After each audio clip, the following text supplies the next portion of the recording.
Welcome to Beekeeping Today podcast presented by Bee Culture. Beekeeping Today podcast is your source for beekeeping news, information, and entertainment. I'm Jeff Ott. And I'm Kim Flatham. Hey, Jeff and Kim. Today's sponsor is Global Patties. They're a family-operated business that manufactures protein supplement patties for honeybees. It's a good time to think about honeybee nutrition. Feeding your hives protein supplement patties will ensure that they produce strong and healthy colonies by increasing brood production and overall honey flow. Now is a great time to consider what type of patty is right for your area and your honeybees. Global offers a variety of standard patties as well as custom patties to meet your needs.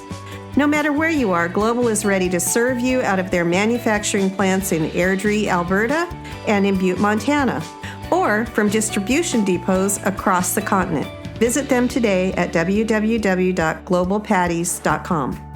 Hey, thanks a lot, Sherry. We really appreciate our sponsor support. They help make all of this happen and provide us the ability to expand and grow, as you'll see in the coming weeks. With that, thanks to Bee Culture Magazine for continuing their presenting sponsorship of this podcast. Bee Culture has been the magazine for American beekeeping since 1873. Subscribe to Bee Culture today, and while you're there, check out Bee Culture's Beekeeping Your First 3 Years, a quarterly magazine for beginning beekeepers. We also want to thank 2 Million Blossoms as sponsor of this episode. 2 Million Blossoms is a quarterly magazine dedicated to protecting all pollinators. Learn more on our Season 2, Episode 9 podcast with editor and our occasional guest co-host, Kirsten Trainer, and from visiting www.2millionblossoms.com, and that is with the number 2. Hey, everybody, thanks a lot for joining us again. We're really glad you're here because we have another big episode for you, but more of that in a minute. Hey, Kim, how are you doing? You got your snowshoes strapped on? Yeah, I'm afraid so, and it looks like we're going to get some more, but there's enough out there to track a cat, but that's about it. Track a cat. When you need to do it, you need to do it. That's all there can be said. Yep, better than shoveling. That's true. That is true. Hey, so we have a couple big things going on right now. The first is our brand new shiny website that we just released to the world last week. I've been there, Jeff. It looks good. There's a lot more information there, and ways to get information, ways to leave messages. I haven't tried it, but it looks like I can phone in and leave you a voicemail. Well, yeah, it's not even phoning in. You can just click on the little microphone at the bottom right-hand corner of the screen, and you can leave a voicemail message. So that's kind of cool. So we're looking at ways that we can use that in our podcast, so people can leave questions and comments, and then we can play those back, and maybe get some of our listeners to be an active participant in the podcast as well. Oh, I'll take it another step, Jeff. I wonder if we could do it during a podcast. I think that's beyond our technical capabilities at the moment. Okay. But that's we've talked about that in the past, as kind of doing a live podcast at the same time, or like a YouTube or something like that. But that's on our future list. Future list. Okay. I'm writing it down. Futures. But don't put a date on it yet. And you and Jim have been working on a new podcast, or a second podcast. Yeah, Honeybee Obscura is the name of it, and we've got 5 of them in the can. We're getting ready to get them edited and get them set out here. Sometime in January, I think, is what the schedule calls for. Yeah, we're looking at second half of January, probably. Yeah, and it's just all about bees and beekeeping and beekeepers. That's all it is. It's just 2 guys chatting about whatever comes to mind that day, basically. Well, it's more than just a couple of guys, right? I mean, you guys are accomplished beekeepers and knowledgeable experts in the field. So I think the listeners will come away with, at the end of each episode, come out with some useful and usable information. I'm looking forward to it. Well, we hope that's the goal. That's the goal. Excellent. And Kirsten Trainer with 2 Million Blossoms is also working on a new podcast, and we'll be spinning off her occasional episodes into a regular podcast where she can focus more on the whole pollinator realm and not just honeybees. And that'll be exciting and provide exposure for a whole new podcast audience, too, that likes the butterflies and the flying bats and all the other pollinators in the world. Yeah, she's good with honeybees, but this is her specialty, and I think it should be good. Yeah, looking forward to it. So I encourage everyone to kind of keep an eye out on our podcast and our website for the announcement of Honeybee Obscura and the 2 Million Blossoms, the podcast. Both of those will be coming out in January. And go to our new website. Leave us a note. We'd love to hear from you. What's that website again? www.beekeepingtodaypodcast.com. Okay. Planning for disaster is very important in today's world. Yeah, you can't be too ready. And unfortunately, way too often we're fixing instead of preventing. Yeah. And today's guests will be are experts in this for the honeybees, Peter Armitage and David Peck. Yeah, they got this action plan now. I gotta tell you this, Jeff.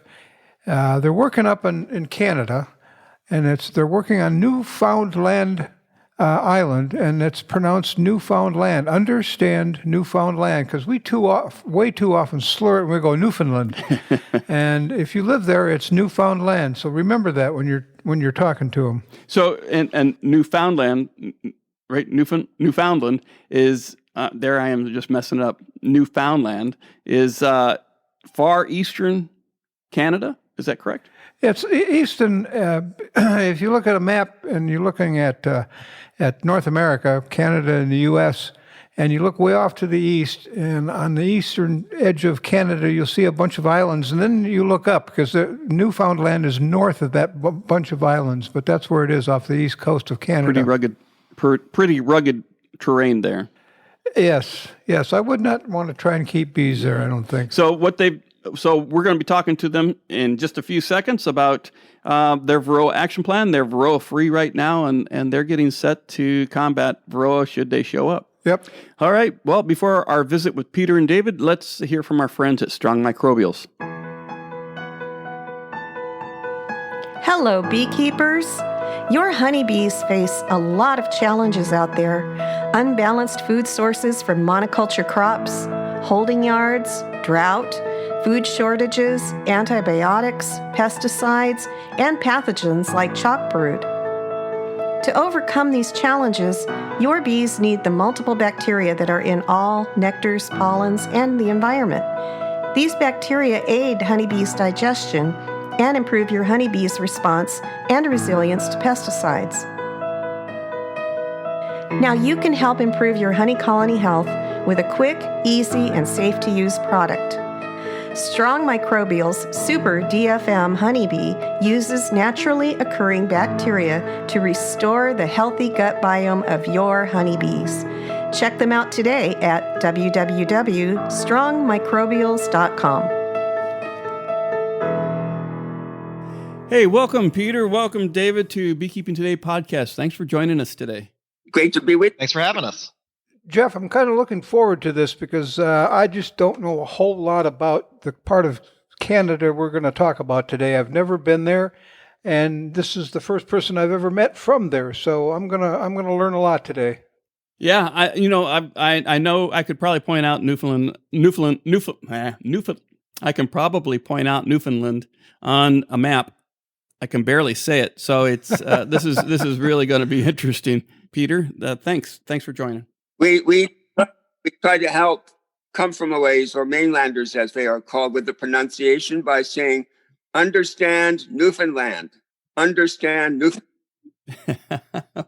That works. Why didn't we go over this before we started recording? All right, go ahead. I think the best thing to understand is, Jeff, is the fact that they don't have Varroa up there. Yes. And what we're gonna find out about today is how and why and what they're going to do to make sure it stays that way. David, by the way, David is used to explaining where Newfoundland is to his neighbors there in New York State. David, how do you do it? Yeah, well, I too didn't really know anything about Newfoundland except that there weren't any Varroa mites there. And so the way I explain it is everybody's got a decent picture of America in their head, or at least every American does. And then you can imagine Canada on top of that, and you know that on the eastern side there's some islands. And so Newfoundland is the island that you aren't picturing. It's the one you've forgotten that's a little further east and a little further north than all the rest of them. And whether or not most Americans know it, there are people there, and some of them are beekeepers, and those bees don't have Varroa mites. Well, Wonderful. that brings up a point, David. You're in Ithaca, New York, at Cornell, and what's your relationship with the situation up there? Sure. So my training as a PhD was in the lab of Tom Seeley. I'm his last minted PhD student before he retired from teaching. But I'm currently still working at Cornell as a postdoctoral associate in the Department of Entomology. And I'm currently the co-instructor of Cornell's honeybee biology course. But my connection to the Newfoundland project happened really through Peter, who contacted me about some research that I had published, and that got us to talking. But throughout my career studying Varroa transmission and Varroa resistance behavior by honeybees, I've persistently, been fascinated by this idea that, while I'm writing a paper, I would occasionally have to say, Varroa is a ubiquitous parasite. It's found on all honeybee populations around the world, except, and then I would list the excepts. And Newfoundland has always been on that list, and that list has shrunk even in my short time as a honeybee scientist. And so the idea that I would be able to jump onto a project and start contributing to keeping Newfoundland a Varroa-free location seemed certainly worth my time as a Varroa scientist. Well, that makes perfect sense, I guess. So, Peter, you've got what got our attention here was a Varroa Action Plan that you've put together up there, and I guess between the two of you, can you kind of just outline it briefly of what the plan is, and then we can look at some of the aspects of it? Well, I'll just introduce the Varroa Action Plan briefly. Just talk about its genesis. After I made contact with David there in 2018, I tabled some resolutions with our beekeeping association, our provincial beekeeping association, to adopt the Varroa Action Plan. And then myself and David and a retired fisheries biologist here by the name of Dr. Steve Walsh, we set to work and did the research for the plan. And David came here in the summer of 2018 for 2 workshops to meet with beekeepers and to talk about some of our ideas for such a plan. And then we just released it to the public and to our provincial government in September. And it's also gone out to peer review. So I'll pass the torch to you, David, to give us an outline about the report itself. Sure. So the plan, which is very much a living document that is evolving as we get additional information, can be maybe arguably broken down into 3 components. It's a plan whose goal is to keep Varroa out of Newfoundland, and the strategies that we suggest adopting are a combination of educating beekeepers, educating people who might encounter a rogue swarm of bees that could be Varroa infested, surveillance, and we've got a number of different surveillance strategies that we outline in the plan itself, and then preparing to respond to a Varroa incursion. And so that's preparing beekeepers, it's preparing the government, and it's even preparing the bees genetically, potentially. So those 3 components, education, surveillance, and preparing to respond, are the various prongs that we're trying to recommend be implemented to keep Varroa off of the island and out of the province. Well, since we've been putting up with Varroa for over 30 years down here, I think we've got a fairly good handle on how bad it really is. So the part that I find most interesting is the surveillance part. What kinds of actions are you taking to make sure that if it comes into Newfoundland, you'll find it? Well, the really obvious surveillance is that if you know that bees are coming onto Newfoundland, you want to make sure that you check them for Varroa mites. And you can do any of a number of different Varroa tests, and you want to be thorough to make sure they aren't there. The easier option than that is to just not allow any new bees to be brought onto the island. And that's basically what has already been adopted by the provincial government and the Canadian federal government, is that it's very difficult to get a new honeybee onto the island, and they have to come from a certified Varroa-free location. Where would that be? Western Australia currently is a place where we have had importation.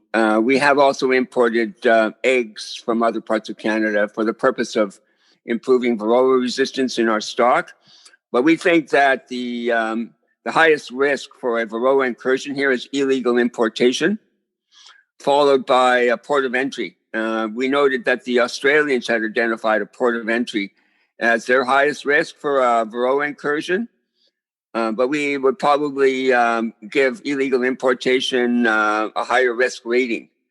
So one of the ways that we would try to intercept this is with a sentinel apiary program, whereby we would have beekeepers at strategic locations across the province test regularly using best practice methods.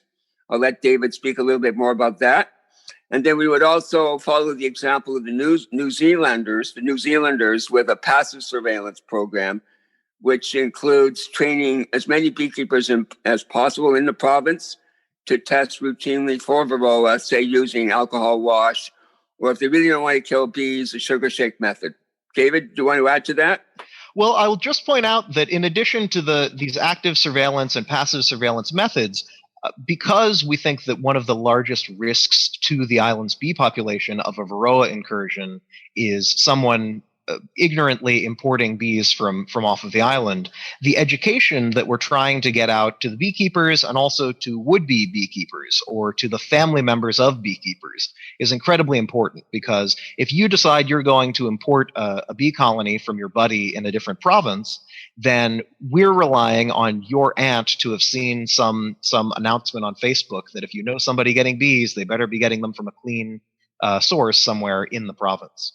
So the education component, is really a part of the surveillance, and really all of the different parts of the plan interact with each other in that way. Is that you have to take this holistic, multi-pronged approach simultaneously, because if you just focus on one strategy, looking for new mites coming in, then not educating potential beekeepers, you've set yourself up for failure. Yes, that's a good point. Yeah. Do the postal and parcel delivery service, are they aware of the restriction? That is part of the plan. Part of the plan would be, say, on a yearly basis, to have good contact with Canadian Postal Service as well as the commercial courier companies, mm-hmm. to remind them that it is illegal to import bees into the province. And so, if they were to receive a shipment of bees in the mail, we'll say, they would phone the police and the provincial authorities in the same way that they would if they suspected that the shipment contained drugs or explosives or something like that. Mm-hmm. So we have covered that possibility in our plan. And just looking at the map of Newfoundland and the Gulf of St. Lawrence there, how wide how narrow is the narrowest part of the water gap that you have there? The shortest distance to the mainland of Canada is about, I'll put this in miles, we'll say 20 miles between the northern tip of Newfoundland and Labrador. But there are no bees currently on the other side there. It's a subarctic kind of landscape, and it's not a place to keep bees there. So we're more likely to get bees brought in either, by a postal route, a package from anywhere, mm-hmm. or somebody brings them into the province in the back of a pickup truck from the province to the south of us, which is Nova Scotia, and that's a 6.5-hour ferry ride. We're very lucky to have been surrounded by this giant moat, and so it's pretty difficult for bees to drift that distance. And the situation is a little different from what happened in 1989 when Varroa first arrived in Canada, because that long border between our two countries cannot prevent the bees from, swarming and drifting across the long border. So there were incursions into Canada in 1989 and in the early 80s from multiple points across that border. Well, with a gap that size, you're pretty safe from the errant swarm or a drifting bee, I would guess. So if Varroa is going to show up on your island, somebody had to bring it there. Absolutely. So, it's going to take a lot of help from humans to bring those Varroas over here, those Varroa mites. Yeah. Well, you mentioned sentinel apiaries, and you've got those like Australia does in your ports. I know Australia monitors those fairly rigorously. What else? What other facets do you have going on? Let's say something came in a boat and it didn't bother to stop at your sentinel apiary; it just leapfrogged right over and kept going. Well, one really important component of the plan is the implementation of what we call bee districts, where we've actually drawn lines in the sand across the island of Newfoundland and separating the mainland portion of Labrador in the province. And so by drawing these lines, any bee that sneaks in accidentally or unintentionally to, let's say, the port of St. John's on the eastern side of the island might be able to spread between colonies in that region, but they're not going to be able to cross the bee district line as long as the beekeepers comply with the test before you cross the line policy that we're recommending. And so the benefit is that by dividing this island and its bee population into a few different regions, even if we have an incursion in one, we could fight it back there or even eliminate the bees there and then repopulate using the clean Varroa-free stock in other regions. So how do bees see this line? Well, the nice thing about Newfoundland is that it's very difficult for a wild swarm or a feral swarm to take off and find a tree to live in. The trees are not very big. The climate is not very forgiving. There's not really enough pollen for a rogue swarm to go off and build wax, fill it up with honey, and then last through the winter without some assistance. So unlike many places in the world where the best efforts of beekeepers are thwarted by swarms, picking up diseases and then spreading them around, Newfoundland is pretty well able to avoid that. So if we know where the beekeepers all are, and another component of the plan is mandatory registration of apiaries with the provincial apiarist. If we know where the beekeepers are and the beekeepers know that they shouldn't be crossing that line, we don't have to worry too much about the bees making the flights themselves. Yeah, I guess it sounds like a tough place to keep bees. Overall. Yeah, I would put it on a sort of marginal side of the beekeeping spectrum, and there's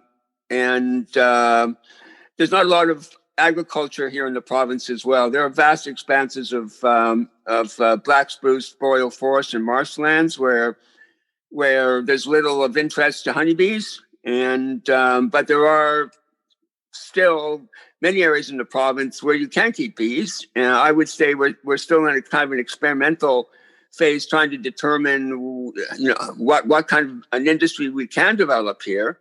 I note that in 2010 there were only 6 beekeepers in the entire province, with less than 220 colonies, and now with all of the modern day interest in saving bees and backyard homesteading and so on, we've grown rapidly to over 130 beekeepers. So it's that rapid expansion in the craft, and with 10 or more people wanting to try and make a living from beekeeping, that we think that the risk of a Varroa incursion is far greater than it used to be a dozen years ago.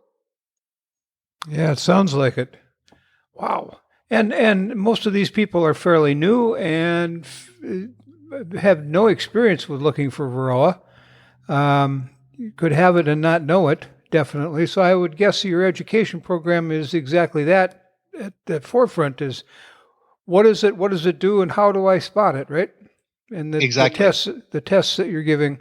Well, and I would think also, and the challenge would be if they do get a foothold in the country, it'd be hard for some people to want to treat for them.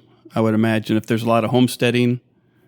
Maybe I'm generalizing too much, but I think there would be a resistance to any chemical treatments for the Varroa. And that's even something that we've dealt with in the development of the plan, because one thing we've suggested is for certain members of the Sentinel program, it would be really advantageous if instead of having to take a sticky board, put a screen bottom board underneath your hive, stick the sticky board in, and then wait a few days or a week to see whether a mite falls, it'd be much more convenient to go out and apply some kind of Varroa treatment to knock down any theoretically present mites as quickly as possible. Right.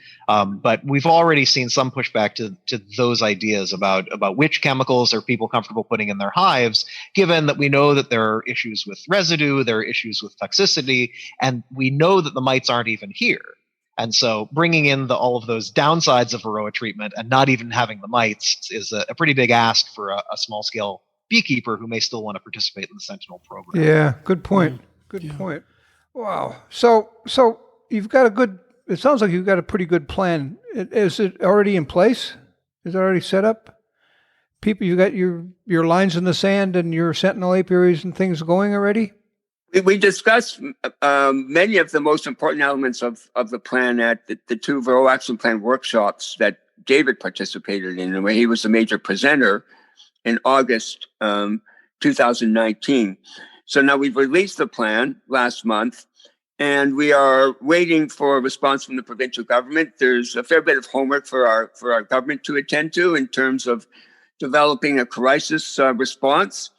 We need some changes to our Animal Health and Protection Act to give us better tools to defend against Varroa as well as other pests and pathogens. And then we really need to recruit people to participate in a volunteer sentinel apiary program.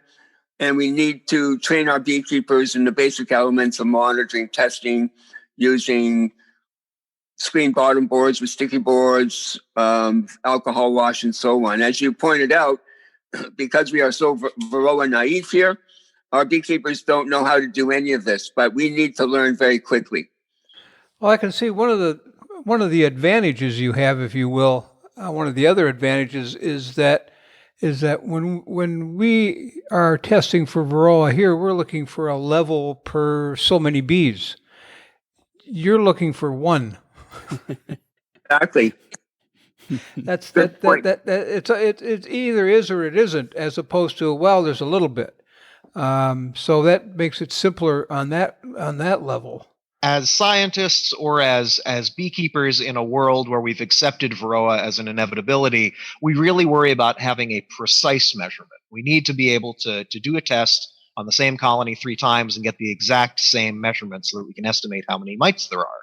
And that influences treatment decisions and things like that. In Newfoundland, we need an incredibly sensitive measurement.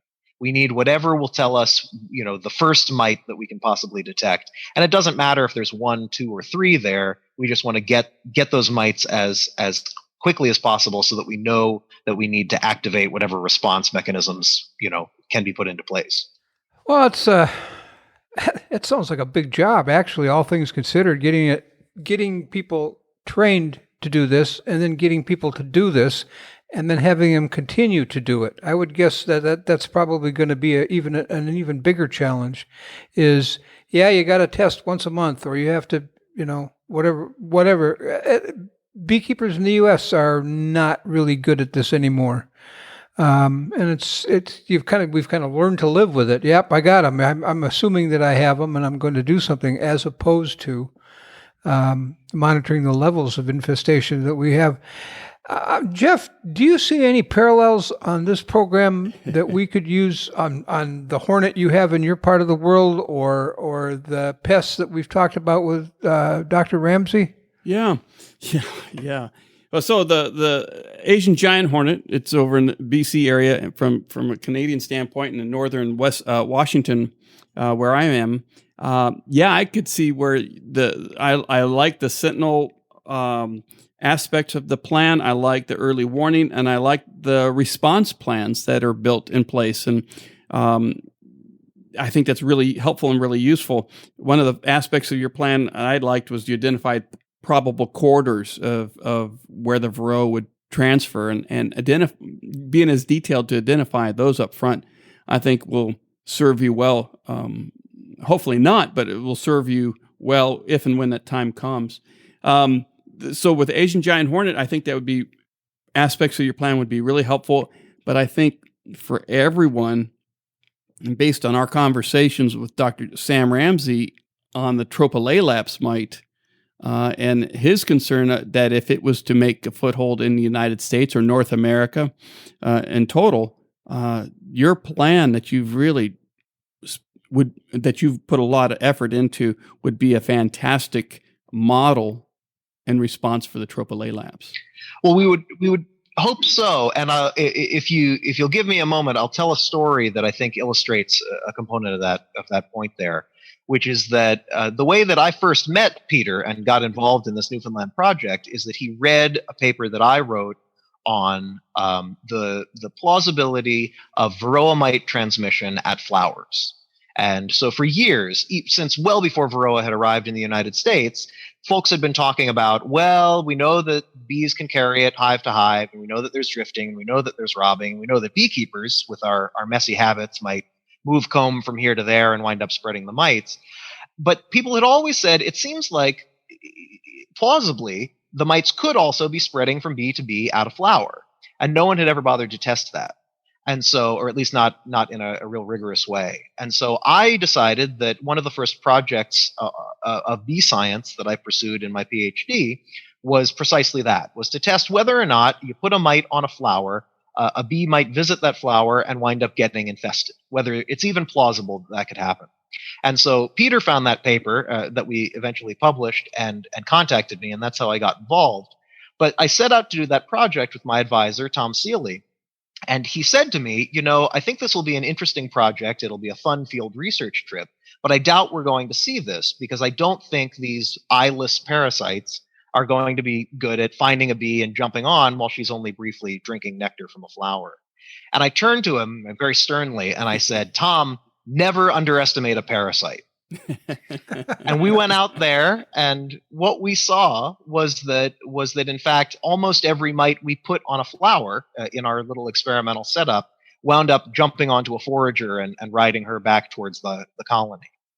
And so I showed that plausibility, but I showed Tom, even a very long time beekeeper, that looking at a parasite as a disgusting little pest that you need to get just the right chemical to kill is always going to be a losing strategy. You have to assume that evolution has finely tuned these organisms to doing whatever you least want them to do so that they can succeed. And so the Varroa Action Plan has as its goal, of course, to keep Newfoundland permanently free of Varroa or even from a Varroa incursion. But we assume that the parasites will find a way, that Varroa will eventually find its way onto Newfoundland. And so in addition to all of the monitoring and the assessment and the education and trying to avoid that, you're exactly right. You need to prepare for the worst while also hoping for the best and preparing for the best. Yeah. You have to prepare for everything. It's constant sustained effort, but that's really going to be the only hope. And what we've learned over and over, looking at the other countries in the world or regions in the world that have been Varroa free, identified themselves as Varroa free, hoped they would stay Varroa free, and then wound up not Varroa free, is that half measures and planning to have a plan is never enough. You need to be ready, you need to be active, you need to be looking, and you need to know what you'll do when you find that very first mite. Because if you just have planned to make a plan in the future, the Varroa is going to beat you at every turn. Yeah. Planning to make a plan is not a plan. Precisely. Well, how are you, the next question is then how is this being funded? I mean, this isn't going to be free. A lot of it's going to be volunteer. A lot of it's going to be because of good training, but somebody's going to be doing the training and somebody's going to be measuring analyzing the results of samples and things. So where does your government stand in helping fund this? To date, a lot of the effort here has been volunteer, and David Peck has been extremely generous with his time. I have donated my time, so has Steve Walsh. We've received some funding from the provincial government for the workshops, and they are able to provide additional funds for the purchase of monitoring equipment like screen bottom boards, for education, and so on.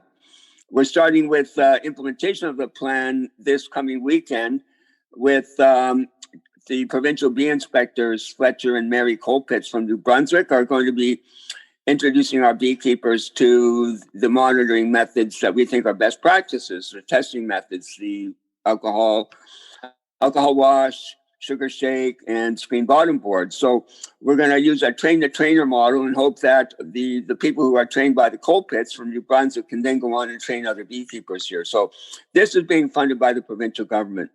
But we note that our province is not well off financially. We have major fiscal challenges here.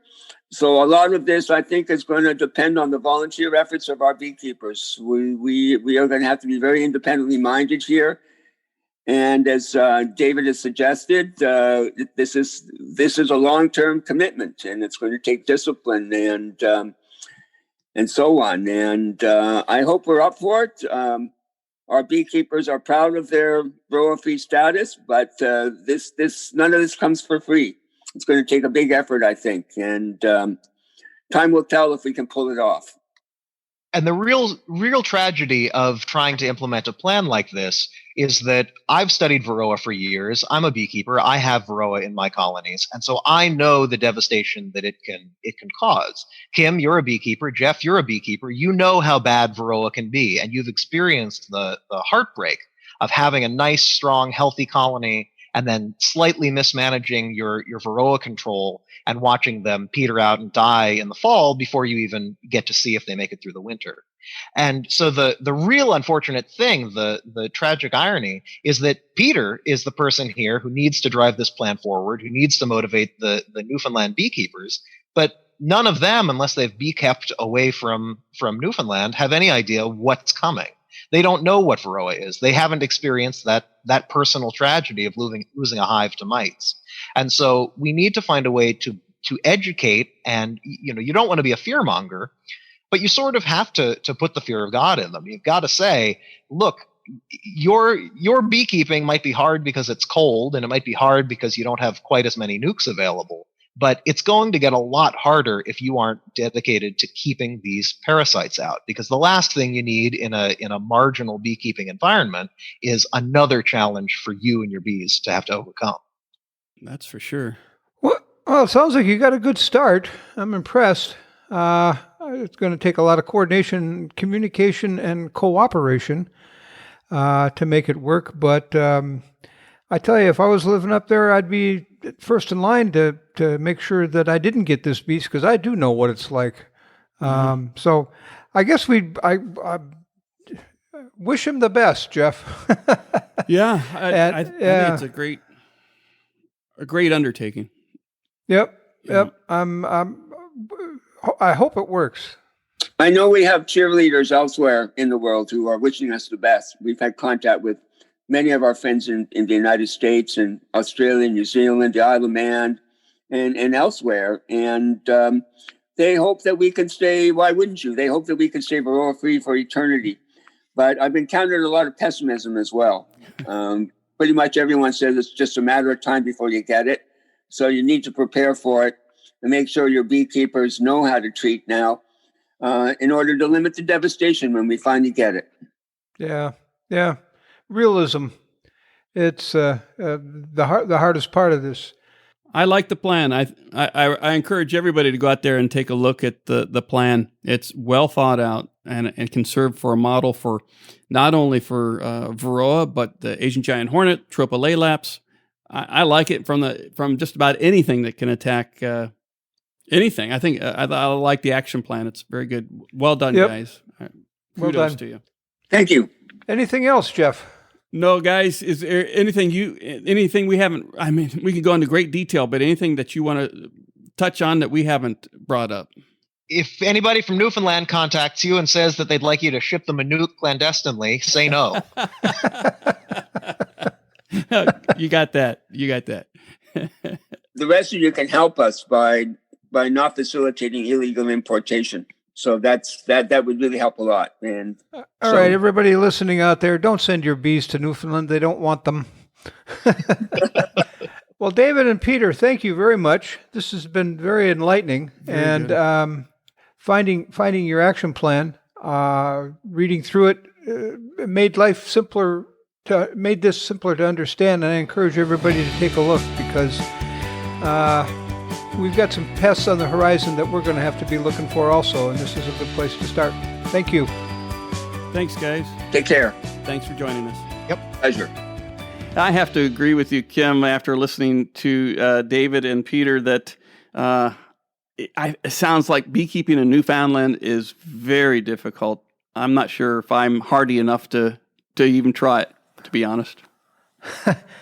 Yeah, I'm glad I'm not trying to make a living up there, but I tell you what they've got going. This program, I haven't heard anything this good on any other pest moving that's migrating into new areas, and you've got one in your backyard, of course. There's the murder hornet coming south from Canada, but they've got an education program, they got surveillance colonies set up, and they've got a response to anything that they find that shouldn't be there, and they sound like they're ready to make this work. Yeah, I'm really impressed by the detail and the depth that they went into to protect their natural resources and their honeybees. I'm really impressed. And of course they've got the natural barriers. They got 60 miles of water between them and mainland, and 20 miles between them and the nearest island. So the chances of them getting it accidentally are almost zero. The chances of them getting it illegally, however, is what they're trying to get prepared for. Yeah, more than likely, as we've seen, that's how things usually get introduced. Exactly. I wish them luck. It'd be good to have a place in the world besides Australia that doesn't have Varroa and be able to have a source of bees that have not been exposed to Varroa. Like I said, I really wish them good luck. Yeah, me too. Well, that about wraps it up for this podcast. Before we go, I want to encourage our listeners to rate us 5 stars on Apple Podcasts, wherever you download and stream the show. Your vote helps other beekeepers find us quicker. Even better, write a review and let other beekeepers looking for a new podcast know what you like. As always, we thank Bee Culture, the magazine for American beekeeping, for their continued support of Beekeeping Today podcast. We want to thank our regular episode sponsor, Global Patties. Check them out at www.globalpatties.com. We also want to thank Strong Microbials for becoming the latest supporter of the podcast. Check out their probiotic line at www.strongmicrobials.com. And finally, we want to thank you, the Beekeeping Today podcast listener, for joining us on this show. Feel free to send us questions or comments, or even verbal questions and comments at questions@beekeepingtodaypodcast.com. We'd love to hear from you. Anything else you want to mention, Kim? Just one thing about the new webpage, Jeff, and that's on the new webpage, the comments that people have left for us previous to now are readily visible. So take a look, see what people are saying about what we do and how we do it. I think you'll be impressed. Yeah, you bet, and really looking forward to hearing from folks. All right, take care, everybody. Take care.